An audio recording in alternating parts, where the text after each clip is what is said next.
So just run the slate and we'll have a look at it, see what it is that he does. There's better ones than that. Oh, this is towards the end. We could use some of that swinging of the arm and the kind of... Some of that's quite good. That little bit at the end as he kind of slacks and then looks back behind him is good. Yeah. So here we are in the cutting room, trying to get Return of the King finished in time for December. So there's a movie in the theatres. We're cutting a scene actually in Shelob's tunnel at the moment with Frodo. So for all of you that were patiently waiting to see this scene at the end of the Two Towers, I do promise you it's going to appear in Return of the King. So what we'll do is we'll give you a little preview, which is really a snapshot of where we are today with Return of the King. So I hope you enjoy this. At the end of the Two Towers, Gandalf says the battle for Helm's Deep is over. The battle for Middle-earth is about to begin. In a sense, that does sum up the Return of the King. Helm's Deep was really just an opening skirmish. This is the real battle. It's the battle where the future is decided. Are orcs and Sauron going to prevail? Is mankind going to prevail? And it's in the balance. Understand, things are now in motion that cannot be undone. If the ring is destroyed, Sauron will fall. But if Sauron regains the ring, his victory will be so complete that none can foresee the end of it while this world lasts. He has gone unchallenged long enough.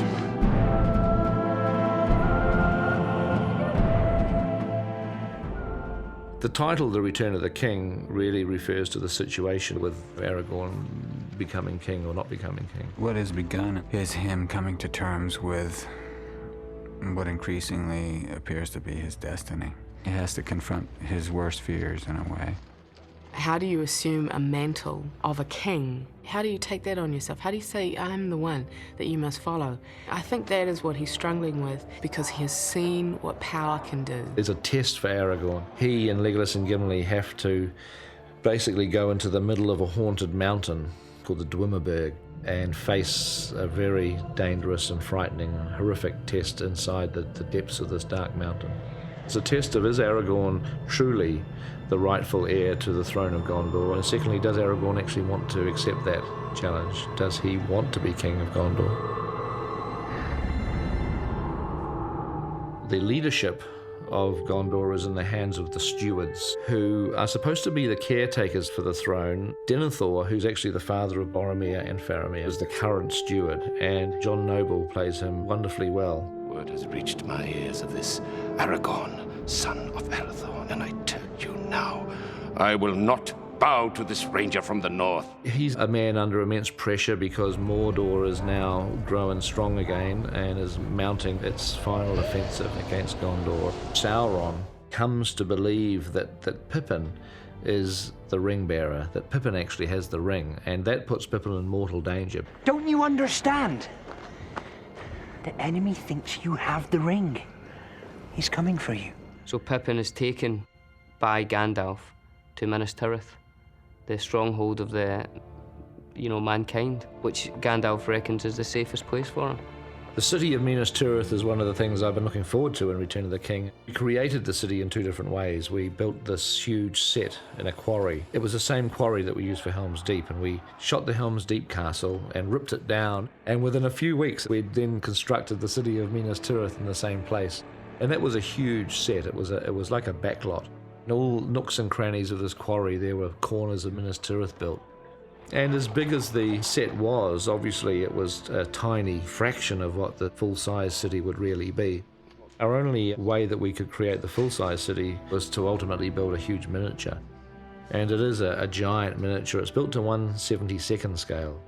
It's wonderfully detailed. We have our cameras getting really close to the model. We've had to just put the most microscopic level of detail into painting and finishing off the model so that it can stand up to the rather close scrutiny of the cameras that we're putting on it. Sauron brings all the weight of his army to bear on Minas Tirith and the Pelennor Fields on a scale that truly dwarfs Helm's Deep. Whereas at Helm's Deep there were 10,000 Uruks, the enemy forces at the Battle of the Pelennor Fields are probably 200,000 strong.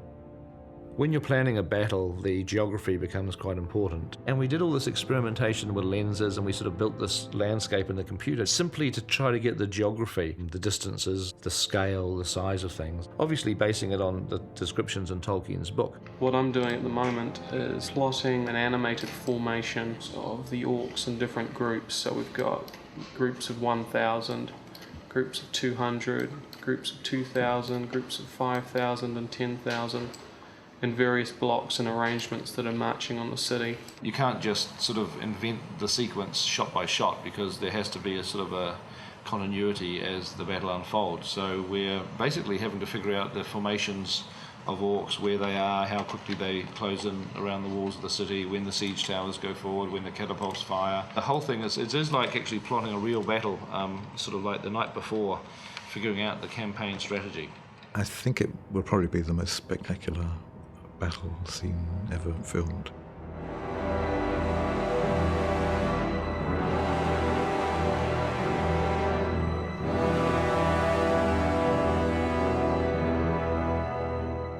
You don't really see war through the eyes of a hobbit too much, you know, in the movie. But Merry, he becomes a warrior. He finds himself with an army that he has to then go into battle with. The riders of Rohan are summoned to the aid of Gondor.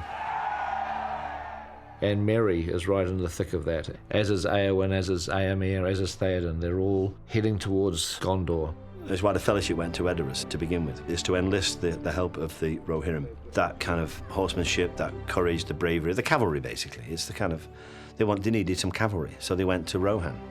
We did a lot of that with real horses. We mustered together our own army of about 250 horses, which is a huge number of horses to see in one place. I remember when they put out a call for all able-bodied horse riders. It was like this Woodstockian trek, you know, horse riders from all over the country were coming down with horse and cart, you know, congregating on this one field outside of Twisel. Everyone just really wanted to be a part of it. It was amazing to be there. Once they started, it was like a thunder coming down the plains, and it was so overwhelming and filled you with such an emotional impact just hearing that and seeing that and being there.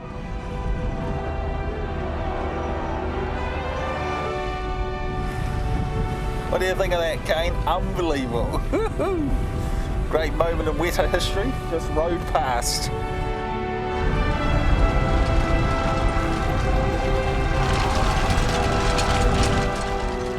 Because we want thousands of horses, it becomes very important to be able to duplicate horses very realistically in the computer. So we've developed our motion capture system to accommodate horses.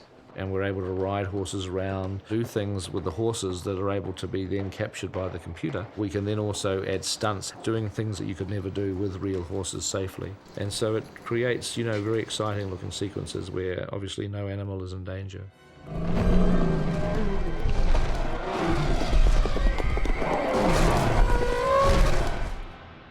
The great thing with Lord of the Rings is, as well as these huge battle scenes, you have the intimate story, the emotional story, and that's where most of the power of the Return of the King really lies. All the massing armies, Aragorn, Gandalf's brilliant strategy, everything that happens is only about, can we buy Frodo a chance? So you have this massive war on an external level, and on an internal level, you have two little hobbits, Frodo and Sam, on their hands and knees, literally crawling up a mountain. It's the relationship between those two characters. It is the heart of the movie. If you want to know where the third film is going, just wait and see what it is, where Elijah goes and what happens to poor Mr. Frodo. Essentially, you watch the complete deterioration of Frodo to the point where Frodo ceases to be Frodo anymore. There's a wonderful line that Tolkien wrote about Sam, and it is, his will was set and only death would break it. I think we've moved most of our characters to that point. It's a movie and it's a book that deal really seriously with the nature of good and evil. At what cost will good win? Who will have to suffer? What will be lost? What kind of pain will have to be endured by the characters that people have grown to enjoy? There are some victories, But there are great losses as well. Everyone will have suffered, some will not have survived. As much as I know the movie, as much as I have lived through this experience for the last 4 years, when I watch this, it brings tears to my eyes. It's better than 1 and 2 combined. And a lot of people think I'm crazy, but it's true. It's amazing. It's better than I could have hoped it to be. Maybe that's the best way to say it. Everybody that we know, in some form or another, comes out of it different. I mean, it is an immensely affecting experience for them, and I hope for the audience as well. Is there any hope, Gandalf, for Frodo and Sam? There never was much hope. Just a fool's hope. We shall see the Shire again.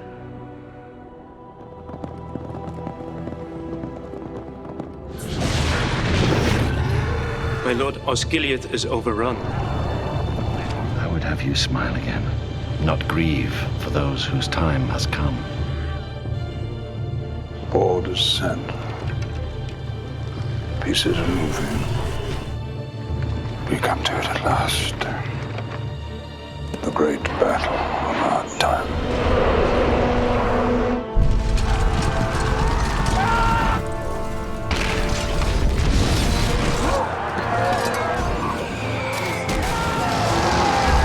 You don't see it, do you? Precious, ruby eyes. He's leading us into a trap. Once the hobbits is Ride now! Ride for ruin! And the world's ending!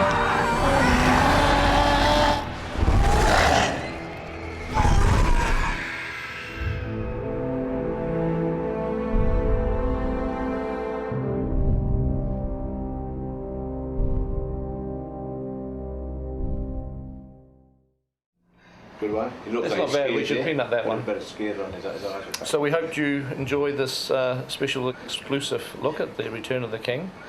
It's definitely my favourite of the 3 movies. I think we are saving the best Lord of the Rings film till last. And coming to a cinema near you, I guess, in 2 or 3 months, if we can get the cutting finished. We better get back to work.